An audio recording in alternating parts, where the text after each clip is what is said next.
الحمد لله وكفى والسلام على عباده الذين اصطفى أما بعد فأعوذ بالله من الشيطان الرجيم بسم الله الرحمن الرحيم كل نفس ذائقة الموت صدق الله العظيم۔ میرے محترم بزرگوں اور دوستوں، میں نے ابھی آپ حضرات کے سامنے قرآن کریم کی ایک آیت کریمہ کا ٹکڑا تلاوت کرنے کا شرف حاصل کیا ہے۔ اس کا سیدھا سادہ ترجمہ یہ ہے کہ ہر نفس کو، ہر جاندار چیز کو ایک نہ ایک دن موت کا مزہ چکھنا ہے۔ میرے محترم بزرگوں اور دوستوں، مرد ہو یا عورت، بچہ ہو یا بچی، بوڑھا ہو یا جوان، خواہ کوئی بھی شخص ہو، ہر نفس کو، ہر جاندار چیز کو ایک نہ ایک دن موت کا مزہ چکھنا ہے۔ دنیا کے اندر حضرت آدم علیہ السلام سے لے کر اب تک بہت سارے انسان آئے، لیکن ان میں سے کسی نے بھی موت کا انکار نہیں کیا ہے، بلکہ ہر ایک کو موت آنی ہے اور بعض لوگوں کو آ چکی ہے۔ میرے محترم بزرگوں اور دوستوں، اسی لیے اس دنیا کے اندر انسانوں کو چاہیے کہ وہ موت کو خوب یاد رکھے، نہ یہ کہ موت کو بھلا کر کے زندگی گزارنے کی کوشش کرے۔ اس دنیا کے اندر لوگ موت سے کوسوں دور بھاگنے کی کوشش کرتے ہیں۔ میں آپ کو ایک واقعہ سناتا چلوں۔ ایک مرتبہ کا واقعہ ہے، ایک بچہ اپنی والدہ سے پوچھتا ہے کہ امی جان، میرے ابو جی کہاں ہیں؟ ان کی امی کا جواب آتا ہے کہ وہ انتقال کر چکے ہیں، یعنی ان کی موت آ چکی ہے۔ پھر وہ سوال کرتا ہے میرے دادا جان کہاں ہے؟ ان کے بارے میں بھی یہی جواب ملتا ہے کہ ان کا انتقال ہو چکا ہے۔ پھر اسی طریقے سے وہ اپنے چچا کے سلسلے میں سوال کرتے ہیں کہ میرے چچا جان کہاں ہے، اور اس کے بارے میں بھی یہی جواب دیا جاتا ہے کہ وہ بھی انتقال کر چکے ہیں۔ میرے عزیز دوستو، وہ بچہ اتنا گھبراتا ہے، اتنا پریشان ہوتا ہے کہ وہاں سے وہ نکل جاتا ہے، دوڑ کر کے بھاگتا ہے، یہ گمان کرتے ہوئے بھاگتا ہے کہ اللہ اکبر، اس گھر میں تو موت ہی موت ہے، جو بھی آیا اس گھر میں سب کے سب موت کا مزہ چکھ لیا ہے، اس لیے مجھے یہاں سے بھاگ چلنا چاہیے۔ اور اس ارادے کے ساتھ وہ بچہ اپنے گھر سے رخصت ہو جاتا ہے، بھاگ جاتا ہے۔ میرے عزیز دوستو، جب وہ بھاگ رہا ہوتا ہے، راستے میں چند بچے کھیلتے ہوئے نظر آتے ہیں، جو کھیل کود کر رہا ہوتا ہے۔ اسی موقع سے وہ بچہ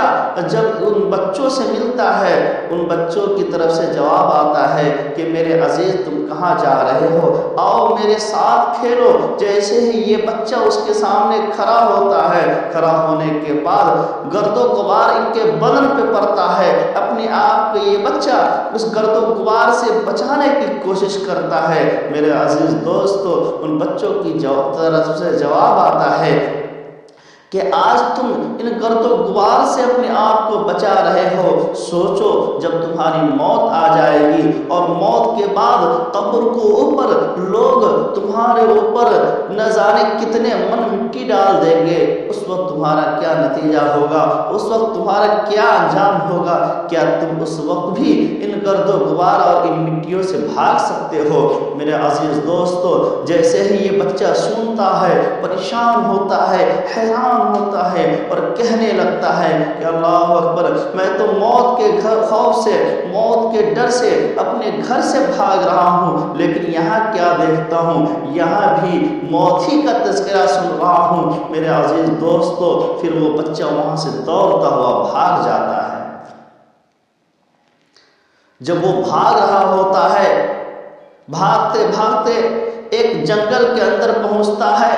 جنگل کے اندر جیسے ہی داخل ہوتا ہے، وہ سوچتا ہے کہ ممکن ہے موت یہاں تک نہیں آ سکے، میں موت سے بچ جاؤں۔ لیکن میرے عزیز دوستو، یہ بچہ اچانک ایک ہاتھی کو دیکھتا ہے، اپنے سامنے ایک ہاتھی کو آتا ہوا دیکھتا ہے، وہ پریشان ہوتا ہے کہنے لگتا ہے کہ یا اللہ میں تو موت کے ڈر سے، یا اللہ میں تو موت کے خوف سے اپنے گھروں سے بھاگ چکا ہوں، اپنے گھر سے رخصت ہو چکا ہوں، لیکن یہاں بھی میں دیکھتا ہوں کہ یہاں بھی مجھے موت ہی نظر آ رہی ہے۔ میرے عزیز دوستو، چنانچہ یہ بچہ پھر ایک ترکیب اختیار کرتا ہے۔ ایک چھوٹا سا گھر نظر آتا ہے جس کا دروازہ بالکل چھوٹا ہوتا ہے۔ یہ بچہ سوچتا ہے کہ کیوں نہ میں اس گھر کے اندر داخل ہو کر کے اپنے آپ کو موت سے بچا لوں، اپنے آپ کو چھپا لوں۔ میرے عزیز دوستو، یہ بچہ جیسے ہی اس گھر کے اندر داخل ہوتا ہے، اس کا دروازہ بالکل چھوٹا سا ہوتا ہے جس کے اندر ہاتھی داخل نہیں ہو سکتا ہے۔ لیکن میرے عزیز دوستو، آپ کو میں بتاتا چلوں، جیسے ہی یہ بچہ اس گھر کے اندر داخل ہوتا ہے، داخل ہونے کے بعد دیکھتا ہے کہ ایک طرف سانپ اپنے منہ کو اس طریقے سے اٹھائے ہوئے کھڑا ہے، اور اسی طریقے سے ایک بچھو کو دیکھتا ہے۔ بچھو کے دیکھنے کے ساتھ یہ بھی دیکھتا ہے کہ وہ بچہ جو دوڑ کر کے بھاگ کر کے اس گھر کے اندر چھپ گیا ہے، اس گھر کے دروازے کے اوپر وہ ہاتھی بھی آ کھڑا ہے۔ میرے عزیز دوستو، اب سوچئے، یہ بچہ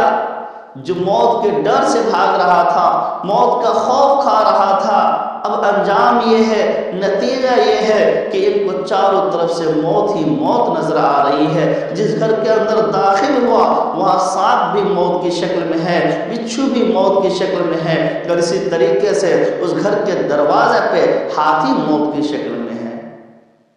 اب یہ بچہ پریشان ہوتا ہے، اللہ تبارک و تعالیٰ کے سامنے گڑگڑاتا ہے، روتا ہے اور کہتا ہے کہ اللہ میں موت کے ڈر سے بھاگ رہا تھا، لیکن یہاں تم مجھے چاروں طرف موت ہی موت نظر آ رہی ہے، اب آپ ہی مجھے بچا سکتے ہیں۔ میری جان اگر زندگی باقی ہے تو اللہ میری زندگی کو سلامت رکھے، میری زندگی کو بچا لیجئے۔ اس طریقے سے اللہ کے سامنے روتا ہے، گڑگڑاتا ہے۔ اس کے بعد اللہ تبارک و تعالیٰ ان کی زندگی کو بچاتا ہے، اور اس طریقے سے بچاتا ہے کہ وہ جس گھر کے اندر داخل ہوتا ہے اس گھر کے اندر دیکھتا ہے کہ جو بچھو ہے وہ بچھو نکل کر کے ہاتھی کے سور کے اندر داخل ہو جاتا ہے، ہاتھی کو کاٹ لیتا ہے۔ کاٹنے کے نتیجے میں اس ہاتھی کی موت ہو جاتی ہے۔ اس کے بعد دھیرے دھیرے سانپ بھی نکل جاتا ہے اور دھیرے دھیرے بچھو بھی نکل جاتا ہے۔ نتیجہ یہ ہوتا ہے کہ اس بچے کی جان بچ جاتی ہے۔ میرے عزیز دوستو، میں کہنا یہ چاہ رہا تھا، اس واقعہ سے میں کہنا یہ چاہ رہا ہوں کہ دیکھیے، آپ اگر موت کے خوف سے بھاگتے ہیں، آپ اپنے آپ کو موت سے بچانا چاہتے ہیں تو یہ ممکن نہیں ہے، آپ موت سے بچ نہیں سکتے ہیں۔ جس دن آپ کی موت آنی ہے وہ آ کر کے رہے گی۔ کل نفس ذائقۃ الموت، ہر نفس کو، ہر جاندار چیز کو ایک نہ ایک دن موت کا مزہ چکھنا ہے، اس لیے آپ کی موت آنی ہے، اس لیے آپ اپنی موت کی تیاری کریں، نہیں کہ اپنے آپ کو موت سے کوسوں دور رکھیں۔ میرے عزیز دوستو، آج ہم موت سے بھاگ رہے ہیں، موت سے خوف کھا رہے ہیں، جبکہ کتابوں کے اندر ایک واقعہ ذکر ہے، کتابوں کے اندر آتا ہے کہ ایک مرتبہ ابو علی رضبائی کے پاس ایک شخص، ایک فقیر عید کے دن آتا ہے اور کہتا ہے کہ اے شخص، کیا تمہارے گھر کے اندر کوئی جگہ ایسی ہے جہاں جا کر کے میں مر سکوں؟ میرے عزیز دوستو، وہ شخص کہتے ہیں کہ ہاں جاؤ میرے گھر کے اندر، جس جگہ تمہارا دل چاہے، جس جگہ تم چاہو جا کر کے مر جاؤ۔ میرے عزیز دوستو، یہ فقیر شخص اس کے گھر کے اندر داخل ہوتا ہے، نماز ادا کرتا ہے، نماز ادا کرنے کے بعد لیٹ جاتا ہے اور لیٹتے ہی اس کی موت آ جاتی ہے۔ میرے عزیز دوستو، موت اتنا آسان ہے اور آسانی کے ساتھ آ جاتی ہے میرے عزیز دوستو، لیکن شرط یہ ہے کہ آپ موت کی تیاری کریں۔ موت کی آپ تیاری کریں گے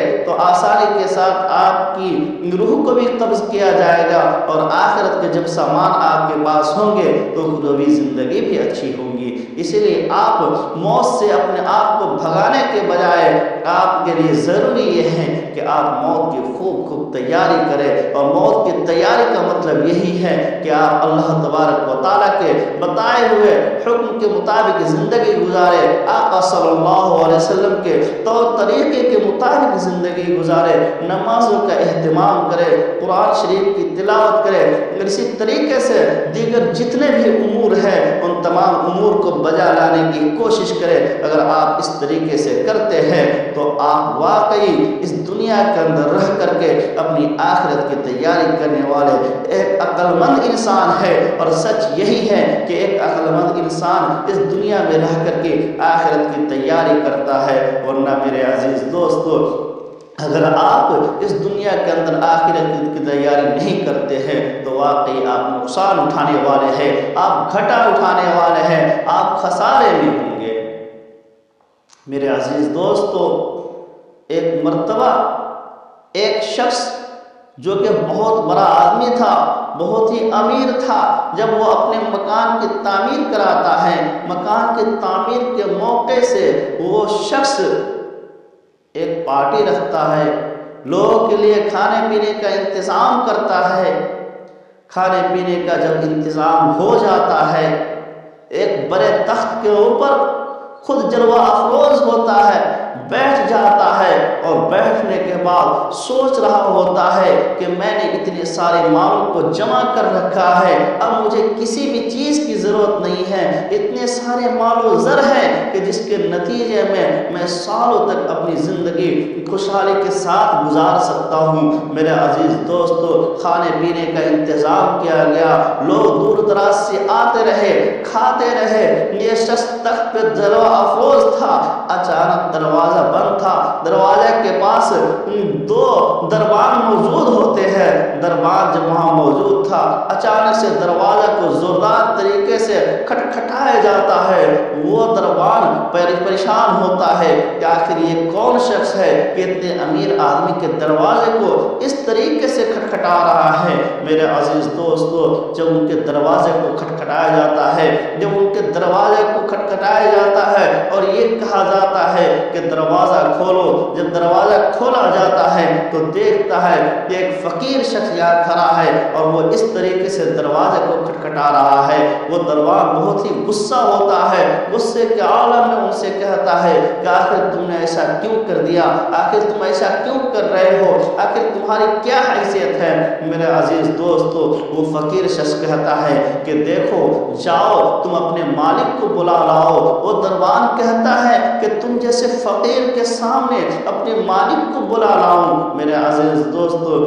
فقیر کہتا ہے کہ ہاں لے آؤ۔ یہ بات وہ دربان اپنے مالک کے پاس جاتا ہے، ان سے کہتا ہے کہ دیکھیے ایک شخص دروازے پہ کھڑا ہے، وہ اس طریقے سے کہہ رہا ہے کہ اپنے مالک کو میرے پاس بلا لاؤ، جبکہ وہ فقیر ہے،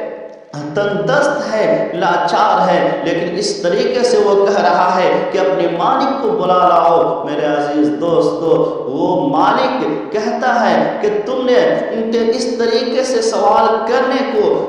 کا انجام و مزہ کیوں نہیں چکھا دیا، یعنی ان کے ساتھ سختی سے کیوں نہیں پیش آیا۔ میرے عزیز دوستو، جیسے ہی یہ بات چل رہی ہوتی ہے، پھر زوردار طریقے سے دروازہ کو کھٹکھٹایا جاتا ہے، پھر وہ دربان غصہ سے آتا ہے اور کہتا ہے کہ آخر تم اس طریقے سے کیوں کر رہے ہو۔ میرے عزیز دوستو، وہ فقیر کہتا ہے کہ جاؤ تم اپنے مالک سے کہہ دو کہ ملک الموت ہے، وہ جو فقیر کی شکل میں ہے وہ ملک الموت ہے اور آپ کے روح کو قبض کرنے کے لیے آیا ہے۔ میرے عزیز دوستو، اب وہ مالک پریشان ہوتا ہے کہ کاش میں اپنی زندگی کی تمام نعمتوں کو، تمام دولتوں کو، تمام چیزوں کو اللہ کے راستے میں لگا دیا ہوتا، کاش کہ اپنی زندگی کو اللہ کے حکم کے مطابق گزار لیا ہوتا تو آج کے دن مجھے پچھتاوا نہیں ہوتا۔ آج میرے پاس سارے ساز و سامان ہیں، تمام چیزوں کا انتظام ہے، لیکن آج میرا اعمال ایسا نہیں ہے کہ جس کی وجہ سے میں آخرت کے اندر سرخروئی حاصل کر سکوں، آخرت کے اندر ایک اپنا اعلیٰ مقام بنا سکوں۔ میرے عزیز دوستو، جو پریشان ہوتا ہے اتنے میں ہی ان کی روح کو قبض کر لیا جاتا ہے۔ میرے عزیز دوستو، اس لیے آپ اپنے وقت کو غنیمت جانیں، اپنی صحت کو غنیمت جانیں، اپنی صحت مندی کو غنیمت جانیں، اور صحت مندی کی عالم میں اللہ کی رضا کے لیے دین کے تمام ارکانوں کے اوپر خوب عمل کرنے کی آپ کوشش کریں۔ آج ہم اس دنیا کے اندر اس طریقے سے ملوث ہو گئے ہیں، اس طریقے سے الجھ چکے ہیں کہ میرے عزیز دوستو، آج ہمارے لیے تمام چیزوں کا وقت ہے۔ اگر وقت نہیں ہے تو اللہ کو راضی کرنے کے لیے وقت ہے، اگر وقت نہیں ہے تو آخرت کی تیاری کرنے کے لیے وقت نہیں ہے، اگر وقت نہیں ہے تو موت کو یاد کرنے کے لیے وقت نہیں ہے۔ آپ نے سکندر بادشاہ کا نام سنا ہوگا۔ یہ سکندر بادشاہ یہ 7 ملکوں کا بادشاہ تھا۔ جب ان کے انتقال کا وقت آ جاتا ہے، اپنے وزیروں کو بلاتے ہیں اور کہتے ہیں کہ دیکھو اب میرا وقت بہت قریب ہے، اب میرا انتقال کا وقت آ چکا ہے، قریب ہے کہ میری موت آ جائے۔ میں تم سے ایک نصیحت کرتا ہوں کہ دیکھو جب میرا انتقال ہو جائے، جب تم لوگ مجھے کفن پہنا کر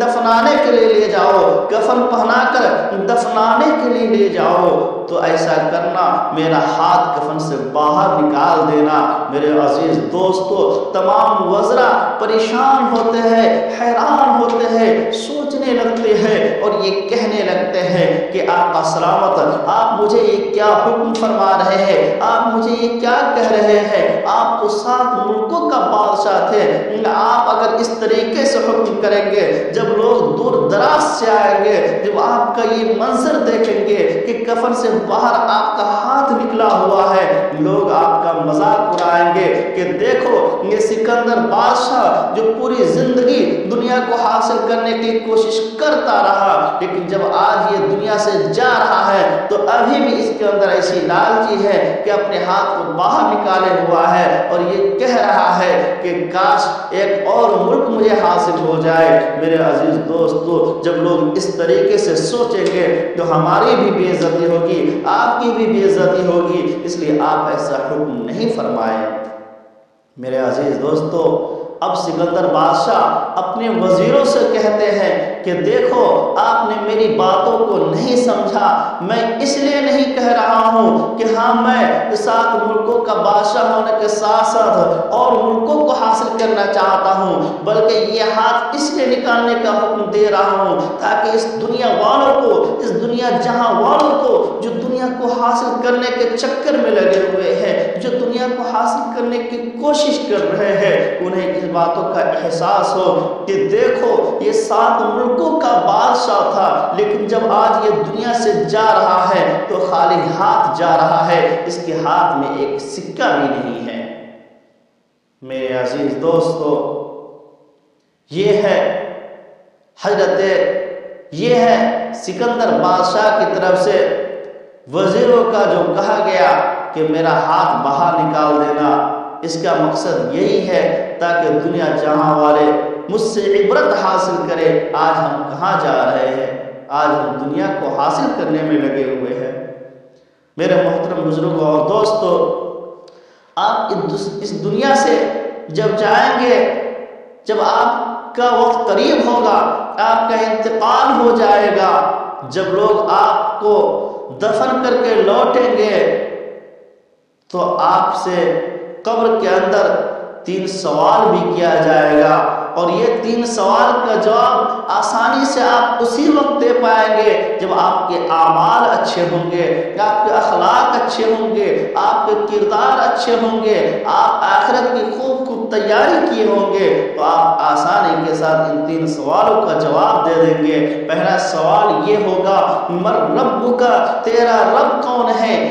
اس کے بعد دوسرا سوال یہ ہوگا ما دینوں کا، تیرا دین کیا ہے؟ تیسرا سوال یہ ہوگا ما کنت تقول فی هذا الرجل، یعنی ان کے بارے میں تمہارا کیا خیال تھا۔ اب اگر وہ شخص مومن ہے جو اعمال صالح کر رکھا ہے، اللہ اور ان کے رسول کے اوپر ایمان لا چکا ہے، میرے عزیز دوستو، ان کی طرف سے سوال کا پہلے سوال کا جواب یہ ہوگا ربی اللہ، میرا رب اللہ ہے۔ دوسرے سوال کا جواب یہ ہوگا دین الاسلام، میرا دین اسلام ہے۔ اور تیسرے سوال کا جواب یہ ہوگا ہوا رسول اللہ صلی اللہ علیہ وسلم، یہ تو اللہ کے رسول ہے، ان پر اللہ کی طرف سے رحمت نازل ہوا اور سلام۔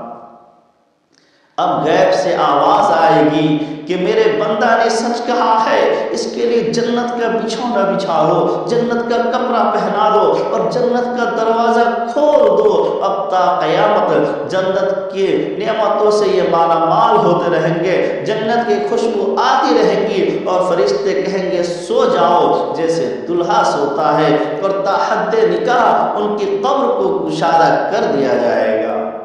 لیکن میرے عزیز دوستو، اگر وہ شخص بندہ مومن گناہگار ہے تو ان کے اہل و عیال اور ان کے رشتہ داروں کے ایثار و ثواب کی وجہ سے جب ان کا گناہ ختم ہو جائے گا تو ان سے عذاب کو ہٹا لیا جائے گا، اور پھر ان کے لیے بھی چین ہی چین اور سکون ہی سکون ہوگا۔ لیکن اگر وہ بندہ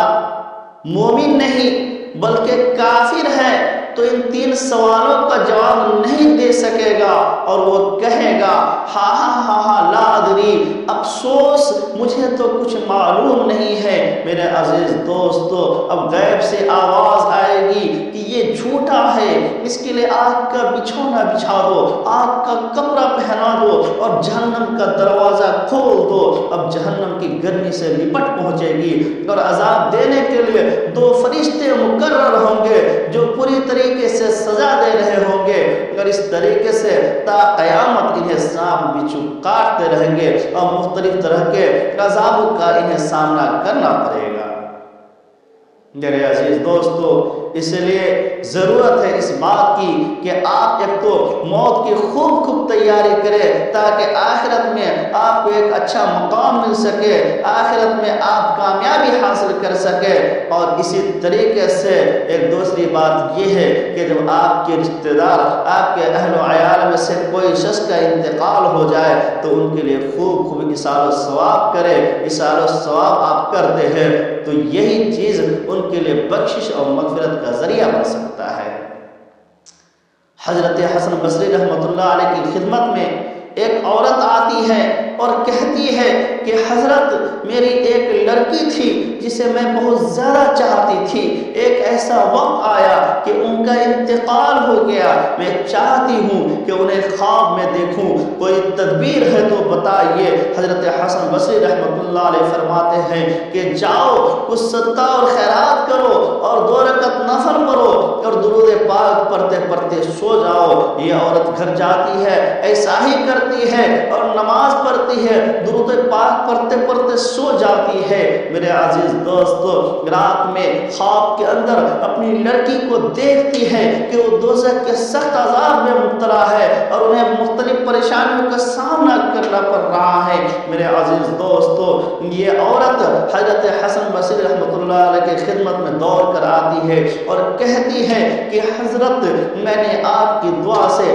آپ کی تدبیر سے اپنی لڑکی کو خواب میں دیکھا لیکن وہ دوزخ کے سخت عذاب میں مبتلا تھی۔ میرے عزیز دوستو، حضرت حسن بصری رحمۃ اللہ علیہ فرماتے ہیں کہ جاؤ کچھ اور صدقہ و خیرات کرو، اللہ تعالیٰ کی ذات سے امید ہے کہ وہ انہیں معاف فرما دیں گے۔ پھر اسی لڑکی کو حضرت حسن بصری رحمۃ اللہ علیہ خواب میں دیکھتے ہیں کہ وہ لڑکی جنت کے اندر موجود ہے، ان کے سر پہ نورانی تاج رکھا ہوا ہے۔ حضرت حسن بصری رحمۃ اللہ علیہ ان سے کہتے ہیں اے لڑکی، کل تمہاری